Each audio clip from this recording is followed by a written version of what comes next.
नमस्कार, आप देख रहे हैं लाइव बिहार। में हूं आपके साथ असलम अब्बास। उपेंद्र कुशवाहा, जी हां, नाम आप बिहार की राजनीति में लगातार सुनते रहे होंगे और चेहरा भी शायद पहचानते ही होंगे।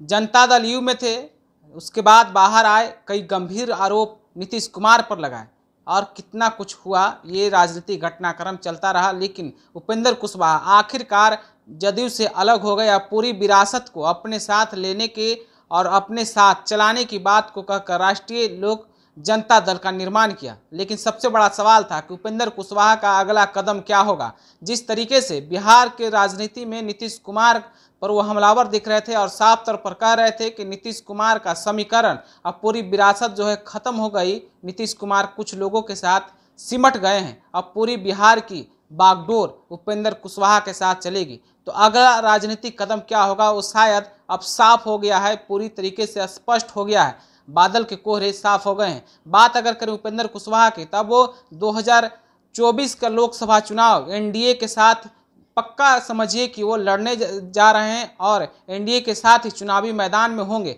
बात अगर इस पुष्टि की करें तो उपेंद्र कुशवाहा लगातार भाजपा के नेताओं से संपर्क में थे, मुलाकात भी कर रहे थे। अगर मुलाकात की बात करें तो भाजपा के चाणक्य अमित शाह से उन्होंने 20 अप्रैल को मुलाकात की थी। आप देखिए तस्वीर में, देखिए किस तरीके से उपेंद्र कुशवाहा बैठे हुए, साथ में संजय जायसवाल भी थे। तो ताज़ा मामला, जेपी नड्डा जो भाजपा के अभी सुप्रीमो हैं, राष्ट्रीय अध्यक्ष हैं, उनसे भी मुलाकात की। तस्वीर में आप देखिए किस तरीके से उपेंद्र कुशवाहा चेहरे पे मुस्कान के साथ जेपी नड्डा से मुलाकात कर रहे हैं और मुलाकात के साथ साथ उनके पार्टी के राष्ट्रीय महासचिव माधव आनंद भी मौजूद हैं। तो आप समझ लीजिए कि 2024 लोकसभा चुनाव से पहले एनडीए में जो सीटों का गोटी था, बंटवारा था, वो शायद अब स्पष्ट हो गया है, या कहें कि सेटिंग गेटिंग का मामला पूरी तरीके से फिट बैठ गया है। और उपेंद्र कुशवाहा अब 2024 लोकसभा चुनाव में एनडीए गठबंधन के साथ ही जाएंगे और जहां उनका सामना महागठबंधन से होगा। और महागठबंधन में सबसे बड़ा चेहरा की बात करें तो बिहार में मुख्यमंत्री नीतीश कुमार, जिनसे विरासत छीनने की बात कर रहे थे, लौह समीकरण को अपने साथ जोड़ने की बात कर रहे थे, उसका मुकाबला शायद बीजेपी उपेंद्र कुशवाहा के साथ या उपेंद्र कुशवाहा के रूप में कर सकती है। इस बात को भी आप समझिए। तो एनडीए का अभिन्न हिस्सा होंगे। अगर मौजूदा एनडीए की बात करें तो मौजूदा एनडीए में बिहार से मात्र एक पार्टी रालोचपा, जो पशुपति पारस गुट के रूप में मौजूद हैं, जिनके पास मौजूदा समय में 5 सांसद अभी फिलहाल बरकरार हैं, और वही एक एनडीए गठबंधन के हिस्सा है बिहार में बीजेपी के साथ।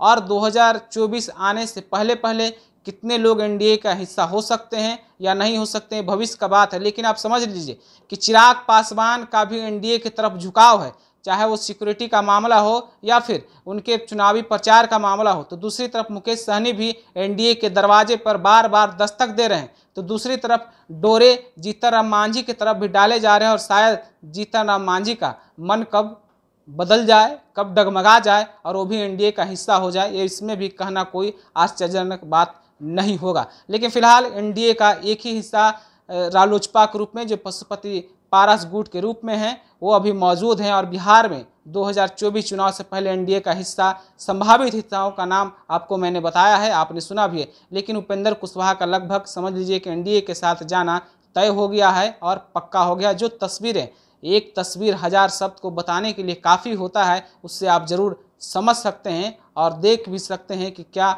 कैसा स्थिति है 2024 चुनाव से पहले। तो उपेंद्र कुशवाहा के बारे में ये आपको खबर मैंने आप तक पहुंचाई है। आप अपनी राय क्या समझते हैं उपेंद्र कुशवाहा के बारे में, एनडीए के बारे में, 2024 लोकसभा चुनाव के बारे में, कमेंट करके हमें ज़रूर पहुंचाइए। इसी तरह की दूसरी खबर को देखने के लिए आप लाइव बिहार के साथ बने रहें।